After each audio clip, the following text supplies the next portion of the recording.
Welcome back to the new video. तो हमने पिछली वीडियो में देख लिया था कि आउटपुट क्या होता है, आउटपुट कैसे देखते हैं अपने कंसोल स्क्रीन में, किन किन टाइप के आउटपुट देख सकते हैं, आउटपुट कैसे दिखाया जाता है और नेक्स्ट लाइन पे आउटपुट कैसे देखते हैं, वो सारी चीज़ें हम देख चुके थे पिछली वाली वीडियो में। होपफुली आप सभी लोग को वो सारी चीज़ याद है, नहीं याद है तो पिछली वाली वीडियो जाके आप वापस देख लो, ठीक है। तो इस नई वाली वीडियो में हम वेरिएबल समझने वाले हैं, ठीक है। वेरिएबल्स क्या होते हैं, किस टाइप के वेरिएबल्स होते हैं, वेरिएबल क्यों बनाते हैं, क्या ज़रूरत है, कैसे बनाते हैं, ये सारी चीज़ें हम इस वाली वीडियो में देखने वाले हैं। तो मैं क्या करता हूँ, नई फाइल बनाता हूँ ताकि आप लोग के लिए आसानी हो, और ये कोड भी आपको हमारे गिटहब पे मिल जाएगा पब्लिक करके। आप कमेंट डिस्क्रिप्शन चेक कर लेना, डिस्क्रिप्शन में ये चीज़ें दिख जाएगी आपको। तो मैं एक नई फाइल बनाता हूँ जिसका नाम रखता हूँ वेरिएबल.cpp। जैसा कि मैंने आपको बताया था कि cpp बहुत ज़रूरी है, एक्सटेंशन है आपका। cpp नहीं लिखोगे तो दिक्कत है, cpp बहुत ज़रूरी है। जूम हो रखी है ताकि आप लोग को दिखाई दे। अब यहाँ पर जो नॉर्मल चीज़ है जो कि लिखना ही चाहिए हम लोग को, वो देख लेते हैं पहले से। Using namespace std int main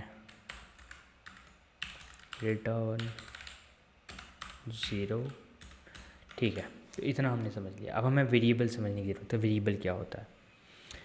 तो सपोज़ करो कि आप मैथमेटिक्स में क्या करते हो, आप कोई वेरिएबल लेते हो ABC। वेरिएबल का सिंपल मतलब क्या होता है कि कोई चीज़ वैरी करती है, मतलब उसका कोई फिक्स वैल्यू नहीं है। वो हो सकता है आज 2 हो, कल 4 हो, परसों कुछ और हो, तो वो चेंज हो सकती है। डिपेंड करता है कि आप उसको कहाँ यूज़ कर रहे हो, किस किस के साथ यूज़ कर रहे हो। फॉर एग्जाम्पल कि आपने मैथ्स में क्या लिखा, मैथ्स में A लिखा इक्वल्स टू 2 + 2 कर दिया, तो अब A की वैल्यू कितनी हो जाएगी, मैथ्स में बोल रहा हूँ, ये कोड नहीं कर रहा हूँ मैं, मैथ्स में बता रहा हूँ आपको। तो ये चीज़ें आपकी हो जाएगी 2 + 2 4 के A के अंदर क्या आ जाएगा, 4 आ जाएगी। तो A की वैल्यू पहले क्या थी, कुछ भी नहीं थी, फिर हमने 2 + 2 किया तो 4 हो गई। तो A की वैल्यू कितनी हो जाएगी, ऑब्वियस सी बात है कि आपका आंसर जो है यहाँ पे 4 हो जाएगा, करेक्ट। तो ये बहुत चीज़ें आसान है आपको समझने के लिए। तो वैसे ही वेरिएबल क्या होता है, जो वैरी करता है, कोई फिक्स वैल्यू नहीं है।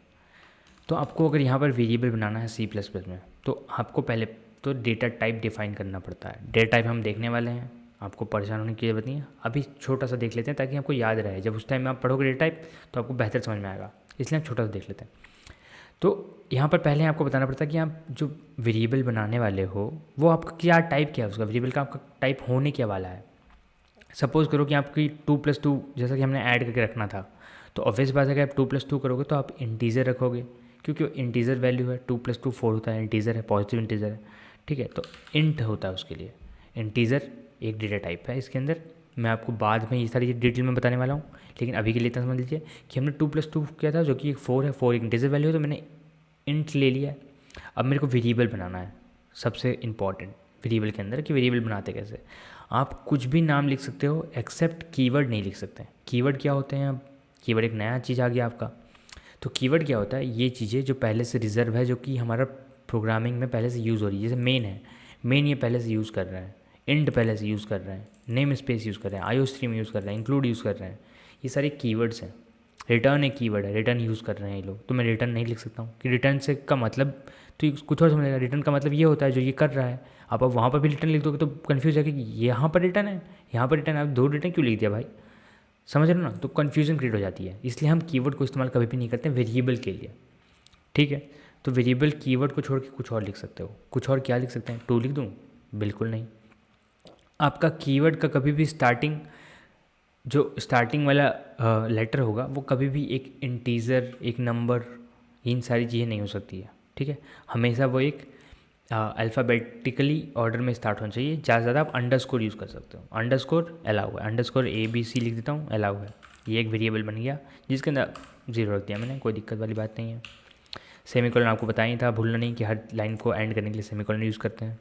तो ये मैंने अलाउ एक वेरिएबल बना लिया जो इंटीजर टाइप का है। जैसा कि मैंने आपको बताया इंटीजर टाइप बहुत ज़रूरी है। ABC इसका नाम है, अंडरस्कोर ABC इसका नाम है। अंडरस्कोर मैं यूज़ कर सकता हूँ, बट मैं क्या यूज़ नहीं कर सकता, 2 ABC is equals to 9 suppose करो, ये नहीं कर सकता मैं, ये गड़बड़ हो गई। ये तो एरर भी बता रहा है कि मज़ा नहीं आया, आपने गलत लिख दिया भाई। क्या ऐसे थोड़ी लिख सकते हो, आपका मन करेगा आपको कुछ भी लिख दो। मना कर रहा है मुझको कि नहीं लिख सकते, आपको भी मैं मना कर रहा हूँ कि नहीं लिख सकते। गलत लिखोगे तो आंसर आपका गलत आ जाएगा। तो इसको मैं हटा देता हूँ, 1 लिख दूंगा, क्या सही हो जाएगा, तो वही बात हो गई, आप 1 लिखो 2 लिखो, बात तो वही हो गई ना। तो आपने फिर से वही सेम गलती कर दी। तो मैं आपको बता रहा हूँ, दोबारा नहीं बताऊँगा, सही कर लो, अभी भी बता रहा हूँ मैं। ठीक है, तो मैं हटा देता हूँ, ABC रहने देता हूँ, बिल्कुल सही है। ये ABC और ये ABC अलग है। क्यों अलग है? क्योंकि इसमें अंडरस्कोर लगा हुआ है। अगर आप ये अंडरस्कोर हटा दोगे तो दोनों सेम हो जाएगा, दोनों वेरिएबल सेम हो जाएगा। तो आपका यहाँ कन्फ्यूज क्रिएट हो जाएगी, आप कौन से वाले बना रहे हो भाई, एक में 0 रखी, एक में 9 रखी, 2 कैसे बना सकते हो? अच्छा, अगर हम ऐसा करके यहाँ पे रन कर दें तो क्या होगा? ठीक है, क्या होगा? आपका देखो एरर आ जाएगा, बोलेगा कि भाई आपने एक बना रखी थी, फिर दोबारा क्यों बनाया उस सेम नाम से? दूसरा नाम यूज़ कर लो यार आप। तो ये आपका एरर है, यहाँ पर लिखा हुआ भी है प्रीवियसली डिक्लेयर। हमने प्रीवियसली डिक्लेयर कर दिया था, फिर वापस क्यों कर रहे हो? तो वो आपका दिक्कत वाली चीज़ हो गई एक, वो नहीं करना आपने। ठीक है भाई, तो यहाँ पर वापस अंडरस्कोर लगा देते हैं, ये आपका सही हो गया। तो अगर मैं ABC लिखता हूँ, फिर मैं वापस कैपिटल ABC लिख देता हूँ और इसमें इस बार 7 स्टोर कर लेता हूँ, तो कोई दिक्कत है? कोई दिक्कत नहीं है, ये आपका बिल्कुल सही है। आप समझ रहे हो अभी धीरे धीरे, अब ऐसा लिख सकते हो, इसमें कोई परेशानी नहीं है। ये ABC और ऊपर वाला ABC अलग है। क्यों? क्योंकि जो हमारा यहाँ पर लैंग्वेज है ना C++, वो केस सेंसिटिव है। मतलब case, smaller case, larger case, upper case, lower case. ठीक है, अपर केस लोअर केस दोनों डिफरेंट डिफरेंट होती हैं। तो यहाँ वेरिएबल भी वो डिफरेंट समझता है, बोलता है कि ये मैं ये बड़ी ABC और छोटी ABC को अलग अलग समझता हूँ, ताकि आप ज़्यादा से ज़्यादा वेरिएबल बना सको, इनके वेरिएशन यूज़ कर सकूँ। समझ रहे हो कि अब ज़्यादा नंबर ऑफ़, आपके पास कितने सारे नाम हो गए, आप कुछ भी बना सकते हो वेरिएबल। तो ये चीज़ें अलाउ है आपके पास। ये हो गया आपका वेरिएबल, ऐसे वेरिएबल बना दो। क्या मैं वेरिएबल में सिर्फ इंटीजर ही रख सकता हूँ, कुछ और नहीं रखता? अगर आपने इंटीजर इनिशियलाइज करके वेरिएबल बनाया है, जैसे इंटीजर बोल लिखा है मैंने, अब मैं नाम दे दूँ इसका, अपना ही नाम देता हूँ, मेरा नाम तो कीवर्ड नहीं है ना। तो अब मैंने अपना नाम से इसका एक वेरिएबल बना लिया है, आइडेंटिफायर भी बोलते हैं इसको, बना लिया है। अब मैं यहाँ पर लिख दूँ अंदर भी मेरा नाम, मतलब स्ट्रिंग लिख दूँ, ये स्ट्रिंग है एक। ठीक है, अब चलो स्ट्रिंग छोड़ो, आपको मैं 2.8 बता दूँ, एक फ्लोट वैल्यू रख दूँ। ठीक है, तो इसमें हो गया, एरर तो नहीं आ रहा है, कोई दिक्कत तो नहीं है। लेकिन आप रिज़ल्ट में देखोगे आप क्या डिफरेंट रिज़ल्ट, अब मैं आपको प्रिंट कर दिखाऊंगा, तो वहाँ पर आपको डिफरेंस पता चल जाएगा कि होगा क्या भाई साहब। ठीक है, अब मैं इसको रन कर लेता हूँ ताकि आपको पता चल जाए कि आपने गलती क्या करी है। आपको यहाँ पर 2 मिलेगा, आपको 2 मिल रहा है, इस 0.8 तो आपका वैसे ही डिस्ट्रॉय हो गया। क्यों? क्योंकि वो बोला मैं इंटीजर रखूँगा, तो मैंने इंटीजर ही रखना भाई। यहाँ पर फ्लोट दे दो चाहे कुछ दे दो, मुझे क्या, मैं इंटीजर रख सकता हूँ तो इंटीजर को निकाल के रख लूँगा, नहीं रख सकता हूँ तो आपको एरर दे दूँगा, सिंपल सी चीज़ है। अगर मैं यहाँ पर इसकी जगह अपना नाम ही लिख दूँ और ट्राई करूँ कि ये इसके अंदर स्टोर हो जाएगा, तो आपको एरर मिलने वाला है। ये देखो मिल गया आपको एरर, बोल रहा है कि इनवैलिड कन्वर्जन जो कर रहा है ना कैर से इंटीजर में, वो वैलिड ही नहीं है, ऐसा कन्वर्जन कर ही नहीं सकते। तो आपका ये एरर आ गया, समझ गए? तो आपको अगर ये चीज़ करनी है पॉसिबल, तो आपको स्ट्रिंग यूज़ करना पड़ेगा यहाँ पर, स्ट्रिंग, जो कि हम आगे देखने वाले हैं।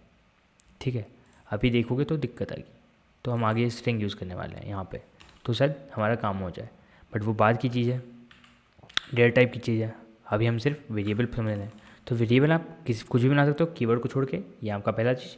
दूसरा कि हम नंबर से स्टार्ट नहीं कर सकते हैं, इंटीजर वैल्यू से स्टार्ट नहीं कर सकते। आप अंडरस्कोर रख सकते हो, उसके अलावा कैपिटल स्मॉल आप जो रखना रखो, उससे कोई फ़र्क नहीं पड़ता। होपफुली आपको चीज़ समझ में आ गई हो, तो प्लीज़ कमेंट करके बता दो। अगर इन चीज़ों को प्रिंट करके दिखना चाहते हो तो प्रिंट भी कर सकते हो, यहाँ पर लिख दो जिसका इनका नाम वेरिएबल का, जैसे मैंने लिख के बताया आपको, ये वेरिएबल है, इसकी वैल्यू मुझे प्रिंट करनी है, मैंने वेरिएबल का नाम लिख दिया यहाँ सी आउट में, वो उसकी वैल्यू को प्रिंट कर देगा। हमें ABC को लिखना है, तो सी आउट करके आप ABC कर लो। ठीक है, ABC कर लो, आपका ABC प्रिंट हो जाएगा। अब हर चीज़ तो मैं आपको करके दिखा नहीं सकता, फिर आप क्या करोगे, ये आपके लिए है, आपको ये सब कुछ प्रिंट करके देखना है कि भाई इनकी वैल्यू क्या प्रिंट हो रही है, कैसे डिफरेंट हो रही है। ठीक है, thank you for watching this video, please video को लाइक कर दो।